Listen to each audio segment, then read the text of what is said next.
Hello, everyone. This video is going to be really interesting because we are going to look at how you can apply artificial intelligence to this entire blockchain. Just in case you are wondering how you could apply artificial intelligence and machine learning on blockchain itself, I just wanted to set some context in. Just because the storage and the processing on these blockchains could be really expensive, and there is no need to keep a track of all that AI does, we are going to apply artificial intelligence off chain. So what we are going to do is get the data from the chain, from the blockchain, and then apply some intelligence outside the chain. Make sense? All right, so let's do one thing. The first thing you want to do is go to etherscan.io and search for a token. Let's say DAI.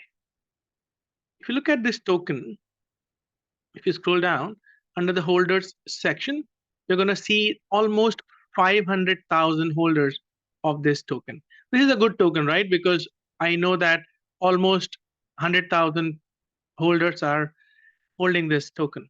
However, if I look for any other token which is fake, which does not have enough people holding it, I don't want to really get into that token. So all I'm going to do is apply an unsupervised learning model in order to figure out if the token can be looked at, invested or not. Very simple, using AI. Let's do that. So I'm going to use Google Cloud Platform for processing off-chain data. So from Ethereum network, we are going to get data from GCP. But do we really need to get the data out of Ethereum network to GCP? We'll look at it in a few minutes. This is what we are going to do. Get a list of all the tokens on the Ethereum blockchain and classify these tokens based on the number of wallets that are holding these tokens, and then create an unsupervised learning machine learning model to classify these tokens. So in the next 10 minutes, you're going to see how we do that. So in order to do this, what we need to do is go to console.cloud.google.com and register for a free $300 account on Google Cloud. How you can do that and all this is available in the video description section below. I'm not going to tell you how to log in, how to create queries, what is BigQuery. There is an entire section of BigQuery on a different set series of video that is available. Make sense? So step number one, go to this cloud console. Step number two is search here BigQuery. And if you look at it, it says BigQuery, or you can use the navigation menu to go to BigQuery and go to SQL workspace of the BigQuery. So BigQuery, in short, is an engine, is a managed database, data warehouse database from Google, right? So close all this, do not have to worry. And you are gonna add BigQuery public data. How you are gonna do that is go to the add button and search star a name project by name, and you're gonna write here BigQuery public data, right? And all of this is in a different series of videos. As I mentioned, the link is in the description section. So click on star and you would have this BigQuery public data. This is your project. Now, in the BigQuery public data, you're gonna go in here and scroll down. There are a lot of data sets that are available for you to query and search off. If you go down, there is a crypto section, and it has data coming in from Ethereum, IoTech, Litecoin, Polygon, Bitcoins, Dogecoin, and other things, right? So we are going to focus on crypto underscore Ethereum. These are data sets. You don't have to learn BigQuery at this point in time. As I said, this video is not for learning BigQuery, but knowing how to do this. And these are the tables or views that are automatically created by Google and stored for you to look at it for free. You can just sign up an account and start looking at it. And I'm going to hit the sessions. You can look at other tables, but I hit on sessions. It's a very simple table. It tells you the ID, the session ID, the start ID, block number, block timestamp, wallet address, and the contract address of the token. And I go to details, If you look at it, this was recently, as recent as October 1st, it was updated. So normally they update it most often than not. And then if you go to preview, you would see this data set. So this is your ID, this is your trace ID, this is your block number, this is a wallet address, and this is actual contract address. Make sense? So, and you can verify this contract address on Ethereum, etherscan.io. I'm going to show you in a few minutes. Now, what we are doing is we are looking for all the contract addresses which have a higher number of wallet addresses. That means these contracts are owned by many wallet address holders. That means many accounts, as well as we are going to look at the number of transactions. So for example, if you have a contract address, which is, or a token, which is being stored or held by many wallets, but there is no transaction, which is like dormant. So we don't want to do that as well. We don't want to use those tokens. So let's start writing some queries.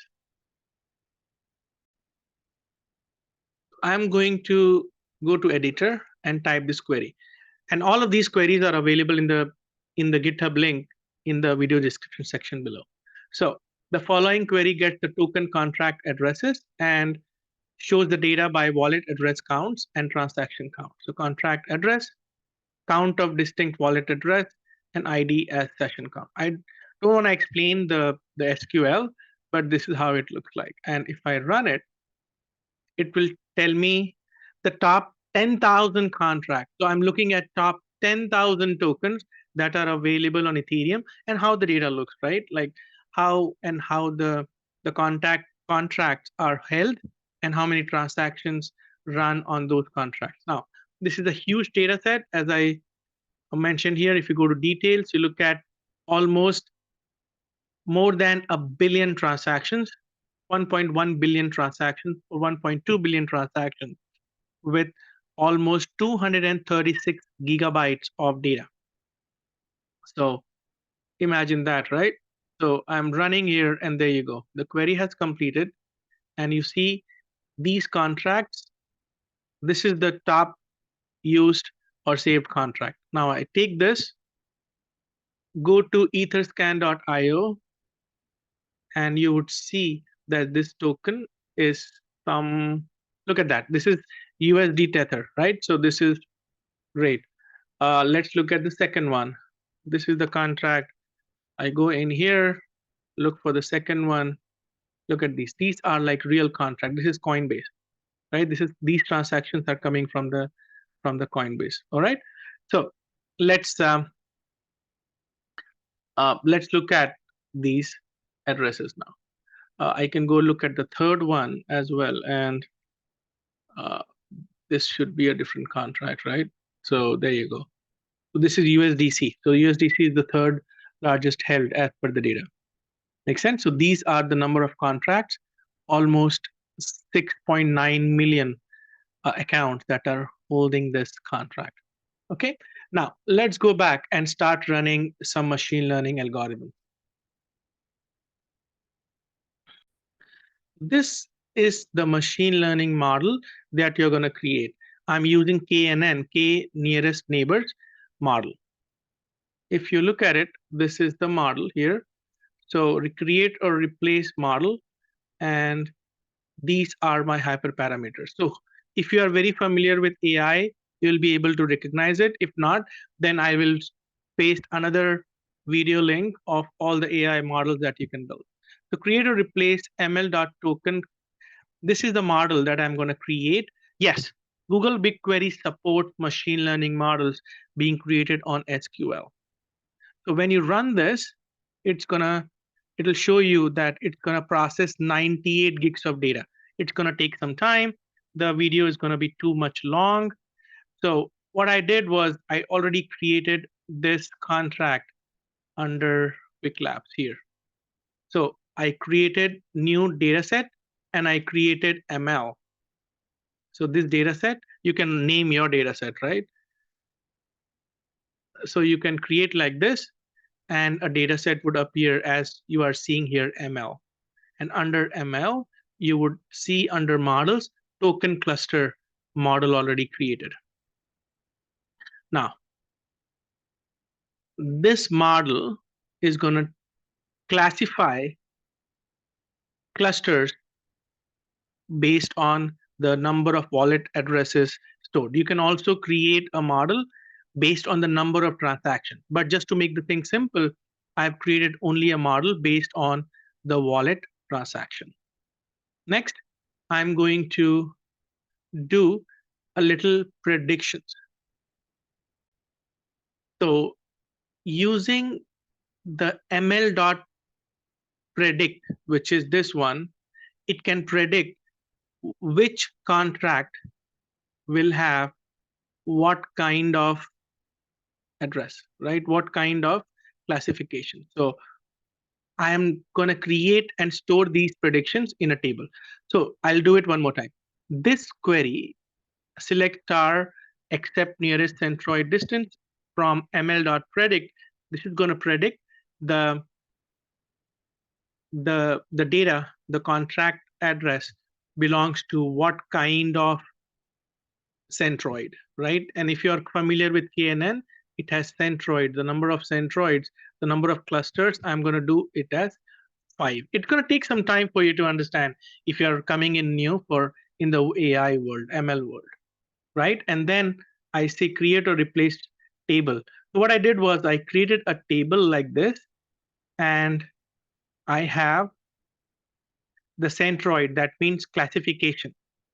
Classification 1, 2, 3, 4, up until 5 for the 10,000 records that I have. So 10,000 coins, only 2 coins falling in the 5 bucket, but then you have number 4, all these things. Let's do a little bit more analytics on top of it. So I'm going to write one other query on this table now. So what I did was I'll do a quick recap. I created a query to look at top 10,000 coins. Then I created a query to look at create a model using KNN. And then I created another query to predict using ml.predict, and whatever the predictions are now being dumped into this particular table. And finally, I'm going to do this analysis. So using this table ml.predictions, where we already have our predictions saved, I'm going to run this query. And you can look at it. There are 5 centroids with, this is their average. So if you look at number 3 is the least, at least 9,662 average, on an average 9,662 holders with this as minimum and maximum wallet holders, right? And this is the count. So this is the count, number of contracts that fall into this centroid. So the centroid number 3 is the most commonly used, not commonly, but maximum number of tokens or coins contracts fall into this centroid. Now let's do some visualization. This data may not make sense. So what I'm going to do is I'm going to say select star from ML predictions, and let's do some visualization. So as soon as I run it, I go here, explore data, explore with Looker Studio, and this is going to create a quick visualization. This is free for you. This is Looker Studio, formerly known as Data Studio. This is totally free. So I'm going to get rid of this, and I'm going to push this here and add. And you don't have to learn this, right? Just follow here. So I'm gonna add address count here, and it shows you the number of addresses. Make sense? Now let's plot it. In order to plot it, I go to the chart, go to scatter plot here, and I'm going to, so centroid ID is fine, and this is at the address count, and I'm gonna go here. Let me just quickly switch it, and address count. So what it shows is, this shows how many centroids in number 1, how many centroids in number 2. So these are centroids, these are groups. Group number 1, group number 2, group number 3, group number 4, and group number 5. Okay? Now I can also color it if you would like. This was gonna be too much, but I'm just gonna color it here using Centroid. Go here in the styles and bubble color. I'm gonna make it as like this, right? And I can change a lot of things. So don't worry about it. Just focus on the type. Now, I can now look at, if I were to do it, I'm not going to invest in any token that is in group number 3, because the group number 3, based on this query, had lot less wallet holders. So my focus would be to invest either in group number 5 or maybe group number 2. So let's look at group number 2, right? So I go back here, click on any group, any bubble. Let's take this token. So I'm going to copy this. So if I go to etherscan.io and paste this, you would see that this is a Uniswap deployer. So Uniswap also has a lot of number of holders of this contract. So this is how you can analyze what you have, what number of coins, what Centroid. You don't want to invest on any token. So if you have a new token that you want to do it, you can still use ml.predict, this one, ml.predict, this query, and find out if the token that you are trying to use is workable, deployable, or acceptable or not. Again, thank you for watching.